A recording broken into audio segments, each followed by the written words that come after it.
Grieve साध साध सब नेक हैं, आप अपनी ठोरे। जो सतलोक ले जाएंगे वो साधु कोई और। एक भक्त है, उसने अभी कुछ महीने पहले उपदेश लिया। वो अपने मुख से अपनी सारी कहानी आपको सुनाएंगे पुण्यात्माओं।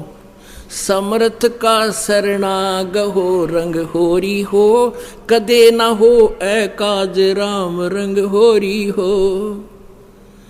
इनका एक छोटा सा बच्चा 10-12 वर्ष का और 1100 वाट के तार से टच हो गया। इसका जख्म है इतना, 2 अंगल पूरी आ जा, और पैर का अंगूठा जल गया, आर पार निकल गई बिजली।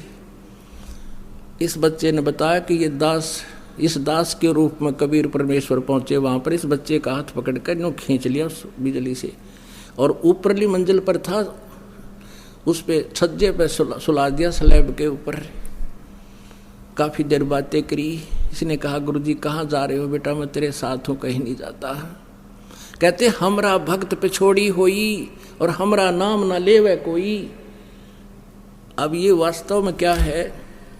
अब ये कथा आपको सुना रहा है, उन्होंने लिख कर दे रखी है, आपको पढ़ के सुनाते हैं। मैं भक्त सुरेश दास पुत्र श्री चांद राम निवासी गांव दनाना जिला सोनीपत और फिलहाल शास्त्री नगर रोहतक हरियाणा में रहता हूँ। वास्तव में ये मेरे चाचा का लड़का है, सगे चाचा का लड़का है। और न्यू क्या करें, घर का जोगी जोगड़ा बार का जोगी सिद्ध, इनके साथ ऐसी हो रही थी बताई। अब ये दास आपको बहुत बार बताता है कि जैसे परमात्मा स्वयं आए हुए थे कबीर जी, उसमें वो स्वयं कहते भी थे कि मैं हूँ भाई पूर्ण परमात्मा, लेकिन किसी के दच्चे ना थी। और अब गरीबदास जी को अपने प्रमाण दिए, उन्होंने प्रमाण किया कि हम सुल्तानी नानक तारे दादू को उपदेश दिया, जात दुल्हा भेद नहीं पाया, काशी माए कबीर होया। तो ऐसे इनको भ्रम था, इस दास पर विश्वास नहीं किया। इनकी पत्नी को प्रेत बाधा थी और उन्होंने सारे जंतर मंत्र करते रहे। मैं पढ़कर सुनाता हूँ, बाकी शेष इन्होंने लिख कर दिया है। मैं भक्त सुरेश दास पुत्र श्री चांदराम निवासी गांव दनाना जिला सोनीपत, फिलहाल शास्त्री नगर रोहतक का निवासी हूँ। सतगुरु जी के नाम उपदेश लेने से पहले मेरे घर की आर्थिक स्थिति बहुत ही कमज़ोर थी। परिवार का कोई भी ऐसा सदस्य नहीं था जो कि बीमार ना रहता हो। मेरी पत्नी को भूत प्रेत बाधा बहुत ही ज़्यादा परेशान करते थे। इतना ज़्यादा कष्ट रहने पर के बावजूद हम देवी देवताओं को बहुत पूजा करते थे तथा मेरी हनुमान जी में बहुत ज़्यादा आस्था थी। लेकिन घर में संकट पर संकट आते जा रहे थे, किसी भी काम में बरकत नहीं हो रही थी। पूर्ण परमात्मा सतगुरु रामपाल जी महाराज मेरे परिवार के होने के कारण हम उनको पूर्ण परमात्मा नहीं मान पाए, जिसका खामियाजा हमें कई वर्षों तक झेलना पड़ा।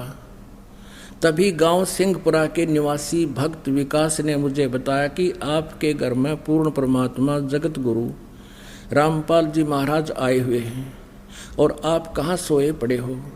तो मैंने कहा कि काल ने हमें कष्ट ही इतने दे रखे हैं कि वहाँ के बारे में जानने का टाइम ही नहीं मिला। सारा समय डॉक्टरों के चक्कर काटने में चला जाता है, ऊपर से आर्थिक तंगी भी बहुत रहती है। उस भक्त ने मुझे काफ़ी समझाया कि पूर्ण परमात्मा की ऐसी दया हुई कि मैं संत रामपाल जी महाराज से नाम उपदेश लेने के लिए अक्टूबर 2010 में सतलोक आश्रम बरवाला में पहुंचा।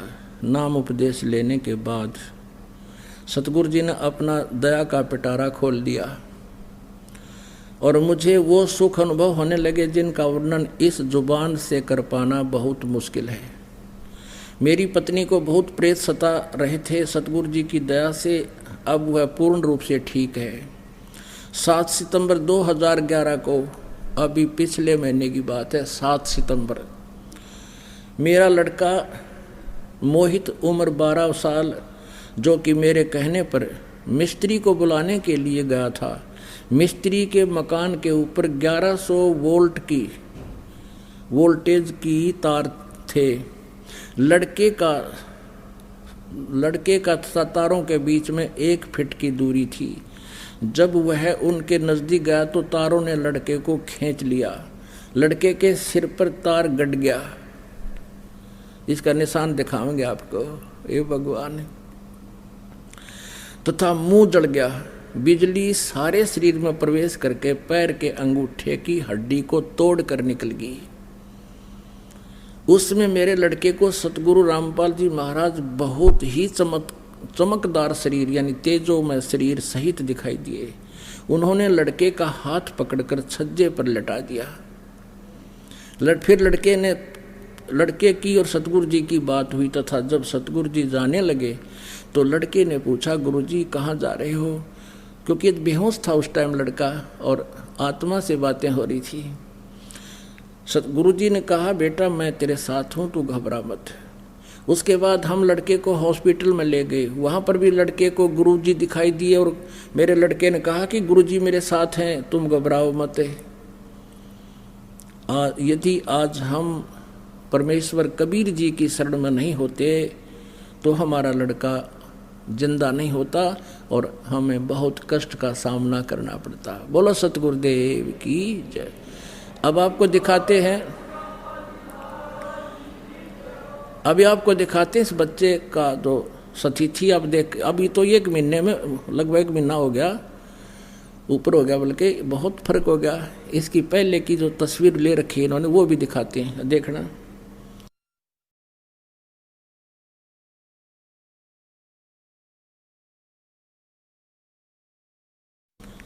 दिखा भाई, इनको बुला इधर। गुरुदेव की जय। मंदिर छोड़ सतगुरु रामपाल जी महाराज की जय। मैं किसी मिस्त्री के पास गया हुआ था, फर्नीचर वाले मिस्त्री के पास गया हुआ था, तो उसके ऊपर से 11,000 वोल्टेज के तार गए हुए थे। तो मेरी मम्मी बोली तार ऊपर।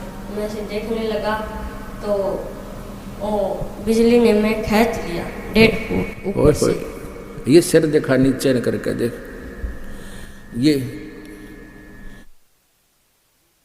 ये निशान पड़ रहा है लड़के का। ये नीचा कर गर्दन थोड़ी सी, ये देख उतर जाएगा वो।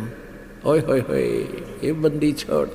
ये तो 1 महीने के बाद ये स्थिति 2 उंगल पूरी आ जाए। इतना खड्डा था इस बच्चे का, पैर का अंगूठा देखो इसका है। अब तो ये बहुत ठीक हो गया ना, कति कंडेम होया पड़ा था उस दिन।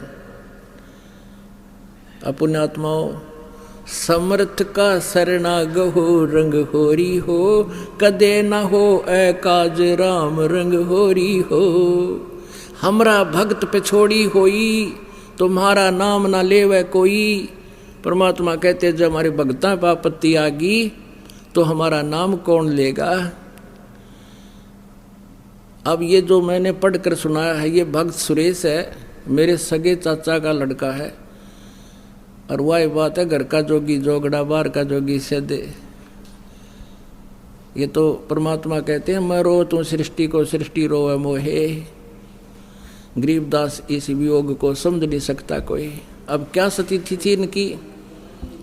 इसकी माता भी आई हुई है लड़के की यहाँ पर। उस दिन आई, इसमें 40 किलो वजन था और आज पहलवान कैसी हो रही है। नाम लिए 5-6 साल भर नाम लिया हुआ है, सारी बाधाएं दूर होगी, सब चिंताएं मिट गई। तो पुण्यात्माओं, ये समर्थ की ओट है।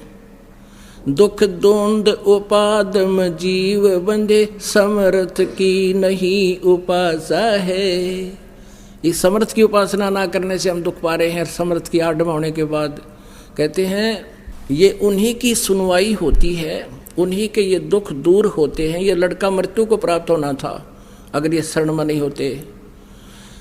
कहते हैं पति भरता जमी पर जो जो धर है पाओ, समर्थ झाड़ू देते है ना काटा लग जावे।